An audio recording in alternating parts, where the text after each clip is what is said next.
Donc au niveau des chakras, qui est un autre système, hein, vous rappelez-vous qu'en médecine traditionnelle chinoise, on parle des méridiens, donc ils sont 14, et en termes de médecine plutôt ayurvédique, donc hindoue, on parle aussi de chakras. Donc il y a 7 chakras principaux.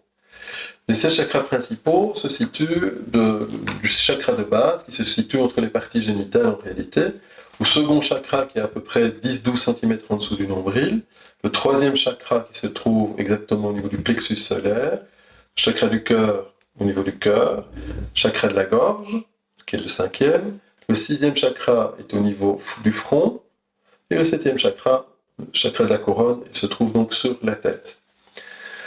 Vous pouvez donc également stimuler ces chakras, et si vous faites du test musculaire, vous observerez qu'effectivement, quelqu'un va s'affaiblir si on vide le chakra, et va se renforcer dans sa tonicité si on remplit le chakra. C'est un autre système encore de vérification que votre système énergétique fonctionne correctement. Donc si je veux décharger un chakra, donc observez bien, je vais donc stimuler, donc je vais faire des petits cercles en m'éloignant du cœur. Donc mon cœur est ici, à gauche. Je vais donc aller de haut en bas vers l'extérieur opposé, donc vers la droite. En faisant ça, je décharge le chakra. Alors vous pourriez me dire, mais pourquoi est-ce que je décharge mon chakra, puisque j'ai besoin qu'il soit plutôt efficace, hein, et puis je vais le recharger en allant dans l'autre sens. Donc je vais remonter en allant vers le cœur, voilà. Donc de droite à gauche en allant vers le cœur. Ça, c'est recharger le chakra. Alors pourquoi vais-je faire cela? Mais simplement parce que imaginez que c'est un petit peu comme une tasse d'eau que vous auriez dans laquelle il y a un petit peu de saleté.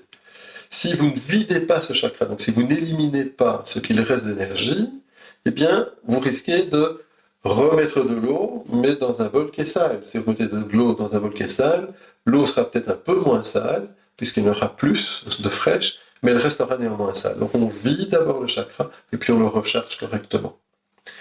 C'est relativement important, et à nouveau, si vous sentez une fatigue généralisée, eh bien, dans le cas de fatigue généralisée, notamment dans le cas des personnes qui sont assez dépressives, ça vaut la peine de stimuler les chakras en partant du chakra de base et en remontant, donc ces fameux 7 chakras, et de le faire régulièrement.